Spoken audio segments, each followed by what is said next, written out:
Dear viewers, পৃথিবীতে দুটি বড় যুদ্ধ হয়ে গেছে, প্রথম বিশ্বযুদ্ধ এবং দ্বিতীয় বিশ্বযুদ্ধ। অনেকেই কারণ সম্পর্কে অনেক কিছুই বলেন, কিন্তু সবচেয়ে বড় যে কারণটি সেটি হলো ব্যবসা বাণিজ্য, আর আরেকটি হলো এক জাতির সাথে আরেক জাতির কম্পিটিশন, প্রতিযোগিতা।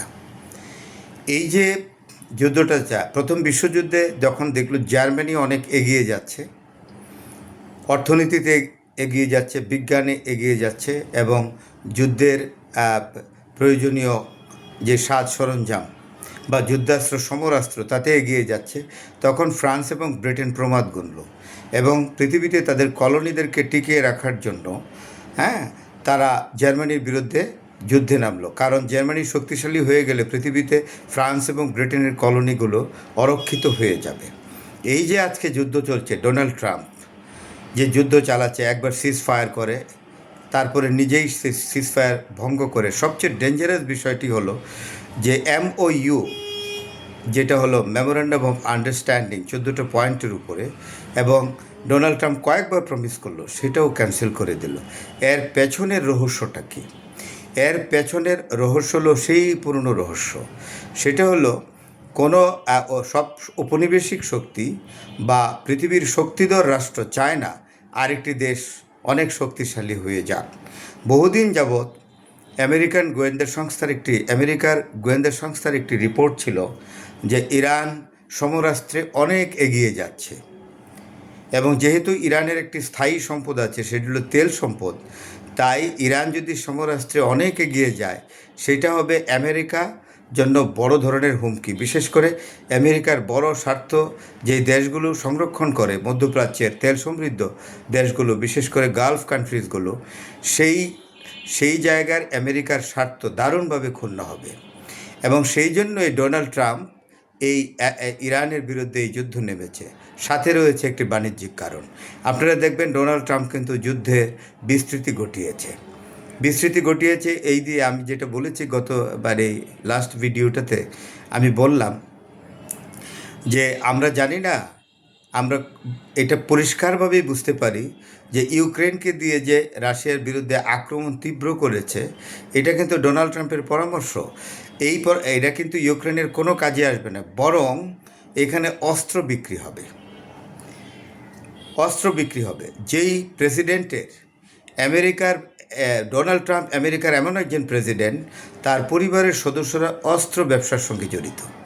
তাই যুদ্ধ যখন এইভাবে বিস্তৃত হবে, তখন তার পরিবারের সদস্যদের ব্যবসা বাণিজ্য, অর্থাৎ অস্ত্রের ব্যবসা ফুলে ফেপে একদম বা অত্যন্ত লাভজনক জায়গায় গিয়ে পৌঁছবে। এইটা হলো ডোনাল্ড ট্রাম্পের আগাগোড়া এই উদ্দেশ্য। এই দুটো উদ্দেশ্য, এক হলো ইরানের শক্তিকে খর্ব করা, আরেকটি হলো তার পারিবারিক ব্যবসা, যে তার পরিবারের সদস্য জারিড কুশনার, তার মেয়ের জামাই এবং তার ছেলে, যে সাম্প্রতিককালে অস্ত্র ব্যবসার সঙ্গে জড়িত হয়েছে, সেই ব্যবসায় আরও বেশি লাভবান হওয়ার জন্যেই ডোনাল্ড ট্রাম্প মাঝে মধ্যে এই যুদ্ধ বিরতি দিয়ে আবার যুদ্ধ শুরু করে। সেই বিষয়টি কিন্তু বুঝতে হবে। এতে দুর্ভোগ পোহাবে কিন্তু মধ্যপ্রাচ্যের দেশগুলো। মনে প্রাণে চেষ্টা করছে ডোনাল্ড ট্রাম্প, অত্যন্ত কৌশলগতভাবে চেষ্টা করছে এই যুদ্ধ আরও বিস্তৃত করা, এবং সেই জন্য নেটোভুক্ত দেশগুলোকে ইরানের বিরুদ্ধে এই যুদ্ধে জড়িত করা। এবং এর ফলে যেটা হবে যে ডোনাল্ড ট্রাম্প জানে যে এই ধরনের আক্রমণ হলে ইরান কিন্তু আসলে হরমুজ প্রণালী বন্ধ করে দেবে। হরমুজ বন্ধ হলে আমেরিকার কিন্তু সেরকম কোনো ক্ষতি হবে না। আমেরিকার নিজস্ব তেলের মজুদ আছে, কিন্তু যেটা ইউরোপের দেশের নাই। ইউরোপিয়ান দেশরা তখন জ্বালানি সংকটে পড়বে, ইউরোপের নেটোভুক্ত দেশগুলো যখন জ্বালানি সংকটে পড়বে, ডোনাল্ড ট্রাম্প তাদেরকে পরামর্শ দিবে যে এই হরমুজ প্রণালী বন্ধ করে দিচ্ছে। আমার প্রশ্ন হলো, হরমুজ প্রণালী তো ইরান কখনই বন্ধ করে নাই। আমেরিকা যখন উপর্যুপরি আক্রমণ করছে এবং সিভিলিয়ান টার্গেটে আক্রমণ করে, বিভিন্ন ইরানের প্রতিষ্ঠানগুলোর উপরে, অর্থাৎ অবকাঠামোর উপরে উপর্যুপরি আক্রমণ করে যাচ্ছে, তাইলে ইরান তো তার সবচেয়ে শক্তিশালী অস্ত্র, যেটা হরমুজ প্রণালী, সেটা বন্ধ করবেই। সেটা বন্ধ করলে ইউরোপের দেশগুলো জ্বালানি সংকটে পড়বে। ডোনাল্ড ট্রাম্প চাচ্ছে যে এতে নেটোভুক্ত দেশগুলোকে ইরানের বিরুদ্ধে খেপিয়ে যুদ্ধে নামানো। আমি তো মনে করি নেটোভুক্ত দেশগুলোর অন্য অবস্থানে যাওয়া উচিত, বরং ট্রাম্পকে দায়ী করা উচিত।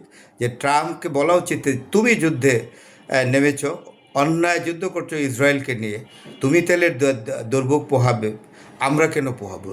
আমি যেটা মনে করছি যা এ হলো একটি, আর ডোনাল্ড ট্রাম্প আরেকটি ষড়যন্ত্র সাজিয়েছে, যা এটাও আমি বলেছি যে ন্যাটোর যে আঙ্কারাতে ন্যাটোর যে সম্মেলন হলো সেখান থেকে যাওয়ার সময় একটি ড্রামা করেছে যে তার পেছনে ইরানিরা গুপ্তচর লাগিয়েছে এবং গুপ্ত হত্যাকারী লাগিয়েছে ট্রাম্পকে হত্যা করার জন্য। এটা অ্যাবসলিউটলি বোগাস। ইরান কখনো গুপ্ত হত্যা করে না। এই পর্যন্ত ইরানের কোনো গোয়েন্দা সংস্থা কাউকে হত্যা করে নেই গোপনে। ইরান যা করে যুদ্ধের ময়দানে করে, ব্যাটল গ্রাউন্ডে ইরান ফেস করে তার শত্রুকে। এটা হলো ইরানি জাতির বৈশিষ্ট্য।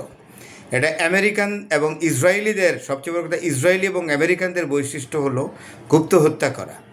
কাসেম সুলেমানিকে হত্যা করেছে, হঠাৎ করে মিসাইল স্ট্রাইকিং করে, টমাহক মিসাইল স্ট্রাইকিং করে ইরানের।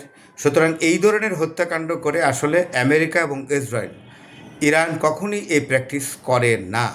সুতরাং এইটা তো ইউরোপিয়ানরা জানে। তাহলে ডোনাল্ড ট্রাম্প যে এই ধরনের একটি ড্রামা তৈরি করলো, এটা হলো আসলে ইরানের উপরে আরও সামনে আক্রমণকে আরও জায়েজ করার একটা অপকৌশল ডোনাল্ড ট্রাম্পের।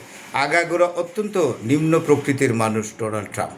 এই ধরনের লোক যেই দেশের প্রেসিডেন্ট হবে, আমি মনে করি ওই দেশের নাগরিকদের কপালে অনেক দুঃখ থাকে। এটা আমেরিকার জনগণ এখন সেই দুঃখ পোহাচ্ছে।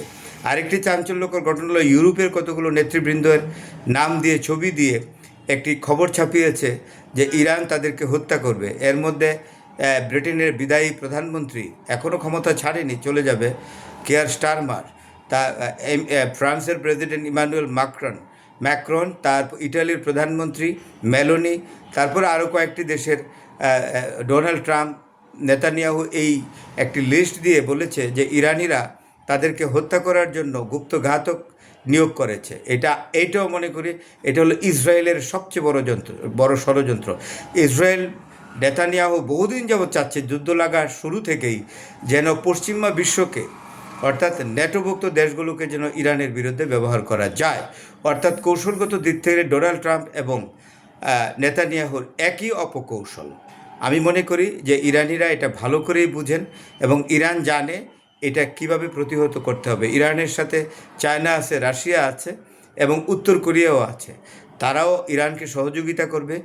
আমেরিকা এবং ইসরায়েলের, বিশেষ করে ডোনাল্ড ট্রাম্প এবং নেতানিয়াহুর এই যে অপকৌশল করছে ইরানের বিরুদ্ধে, সেগুলোকে প্রতিহত করার। ধন্যবাদ ভিউয়ার্স, ভালো থাকবেন।